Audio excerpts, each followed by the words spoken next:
రాజకీయ పార్టీలను ప్రజల ఓట్లతో గెలిచిన ప్రజాప్రతినిధులను సోషల్ మీడియా ద్వారా ప్రశ్నించే హక్కు ఉందని హైకోర్టు తీర్పు ఇచ్చిన క్రమంలో మంథని నియోజకవర్గంలో పోలీసులు మారకపోతే మంథని నుంచే ప్రళయం మొదలవుతుందని మంథని మాజీ ఎమ్మెల్యే పుట్ట మధుకర్ హెచ్చరించారు. గురువారం మంథని పట్టణంలోని రాజగృహాలో ఏర్పాటు చేసిన మీడియా సమావేశంలో ఆయన మాట్లాడుతూ మంథని నియోజకవర్గంలో పోలీసుల అరాచకాలు పెరిగిపోతున్నాయని, దుద్దిళ్ల కుటుంబానికి ఎప్పుడు పదవులు వస్తే అప్పుడు వాళ్ల నిజస్వరూపాలను చూపించడం పరిపాటిగా మారిందన్నారు. దుద్దిళ్ల కుటుంబానికి వత్తాసు పలికే పోలీసులను ఇప్పటికే అనేక మార్లు అప్రమత్తం చేశామని ఆయన గుర్తు చేశారు. పోలీసుల్లో ఎస్సీలు, బీసీలు ఉన్నారని వాళ్లను వాడుకుని కరివేపాకులా పడేయడం దుద్దిళ్ల కుటుంబానికి అలవాటేనని, వాళ్లకు ప్రేమ ఆప్యాయతలు ఉండవని, ఎదుటివారిపై మిమ్మల్ని ఉపయోగించుకునేందుకు వినియోగించుకున్నారని ఆయన తెలిపారు. తెలంగాణ రాష్ట్రంలో ముఖ్యంగా మంథని నియోజకవర్గంలో పోలీస్ అరాచక పాలన దుద్దిళ్ల శ్రీధర్ వాళ్ళ కుటుంబానికి ఎప్పుడు పదవులు వస్తే అప్పుడు వాళ్ళ నిజస్వరూపాన్ని చూపించడము వాళ్ళకు పరిపాటిగా మారిపోయింది. నేను దుద్దిళ్ల శ్రీధర్ని అనేక సందర్భాల్లో హెచ్చరించడం జరిగింది. వారికి వత్తాసు పలుకుతున్న పోలీసులను కూడా అప్రమత్తం చేస్తూ హెచ్చరిస్తూ ఉన్నాను.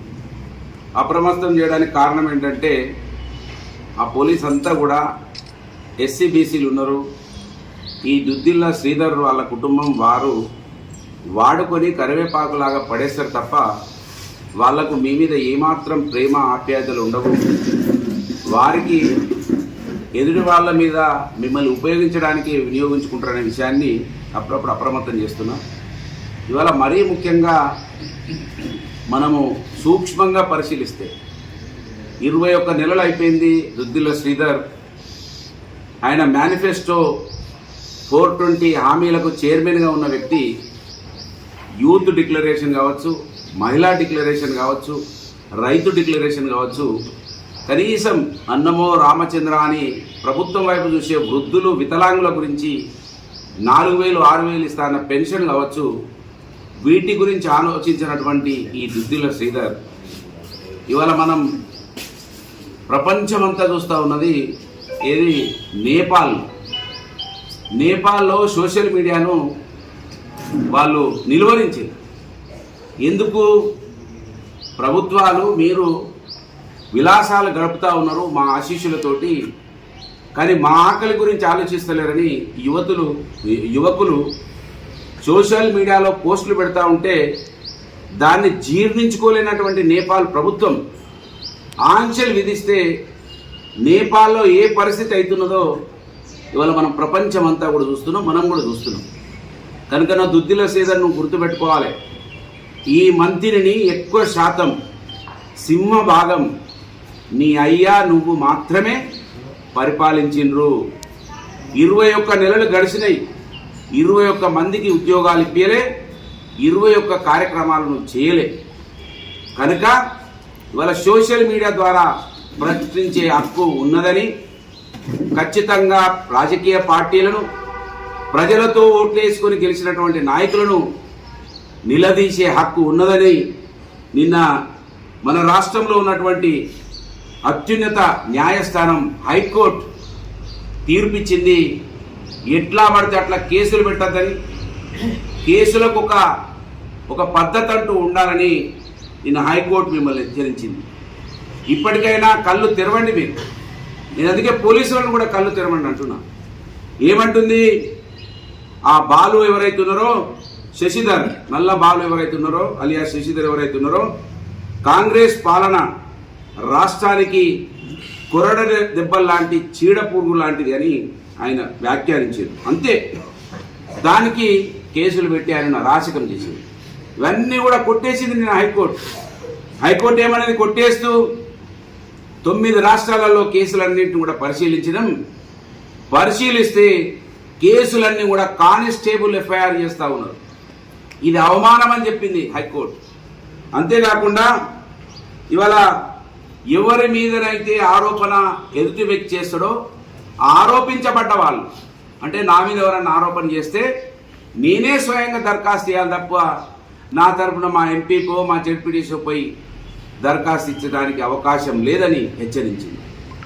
కనుక ఇవాళ నేను ఈ మంత్రి నుంచి తెలంగాణ రాష్ట్ర ప్రభుత్వాన్ని హెచ్చరిస్తున్నా, తెలంగాణ పోలీసును కూడా హెచ్చరిస్తున్నా, మీరు కళ్ళు తెరవండి అని మళ్ళొకసారి గుర్తు చేస్తున్నా. ఎందుకంటే మీకు ఉద్యోగం ఇచ్చింది, మళ్ళీ చెప్తున్నా పదే పదే, భారత రాజ్యాంగం మాత్రమే. ఈ లుచ్చా కాంగ్రెస్ పార్టీ కాదు. ఈ రేవంత్ రెడ్డి అయితే అసలే కాదు, దుద్దిల శ్రీధర్ కానే కాదని చెప్తున్నా.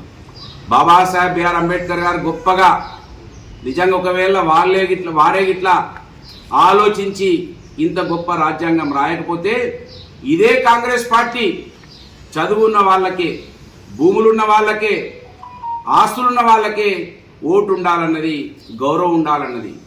కానీ బాబాసాహెబ్ అంబేద్కర్ గారు ప్రపంచంలో ఉన్నటువంటి అన్ని రాజ్యాంగాలను చదివి ఈ దేశంలో ఉన్నటువంటి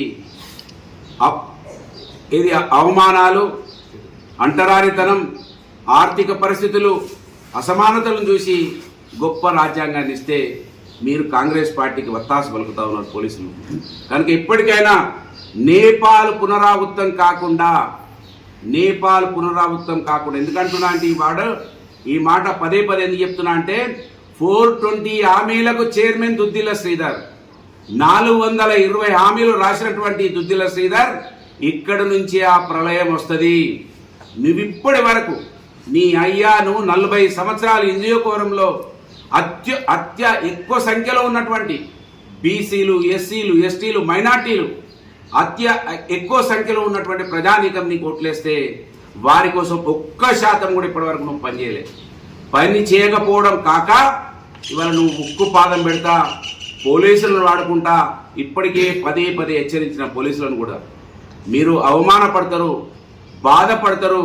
మీకు ఒక్కటే చెప్తున్నా నేను, మేము జైలు పోయి వస్తే మాకు ఇంకా పెద్ద పెద్ద పదవులు వస్తాయి. కానీ మీరు జైలు పోతే మీ కుటుంబాలు రోడ్డు మీద పడతాయి, అది గుర్తుపెట్టుకోవాలి పోలీసులు. కనుక మాకు జైళ్లకు పెద్ద ఇబ్బంది ఏం లేదు. మా అంటే ఓ రోజు 2 రోజులు మీరు పైచాచిక ఆనందం పొందుతారు కావచ్చు. కానీ మీరు పోలీసు వాళ్ళు జైలు పోతే ఈ దుద్దిల శ్రీధర్ తమ్ముడు జోకర్ సీనో మిమ్మల్ని కాపాడరు అనే విషయాన్ని మళ్ళొక్కసారి గుర్తు చేస్తున్నా. ఇప్పుడు హైకోర్టులు ఎంటర్ అవుతున్నాయి.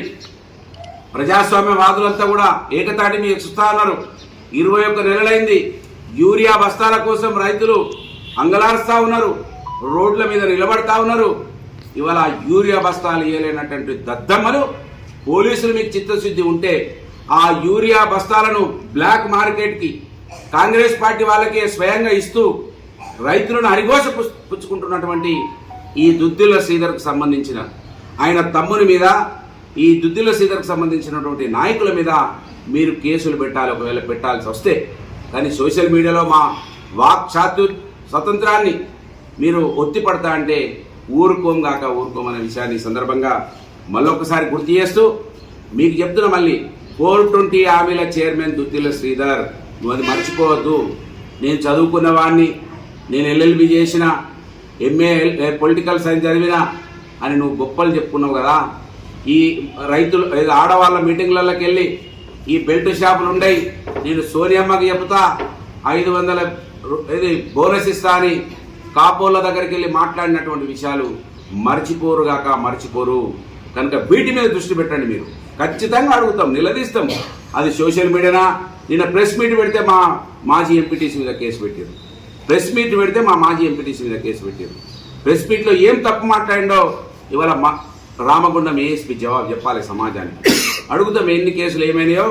ఖచ్చితంగా ఇప్పటికైనా చీవాట్ల నుంచి బయటికి రావాలి, పోలీస్ పిచ్చి కేసుల నుంచి మీరు బయటికి రావాలని హెచ్చరిస్తూ, ఊరుకోరు బీఆర్ఎస్ శ్రేణులు ప్రజల పక్షాన పోరాడతారు.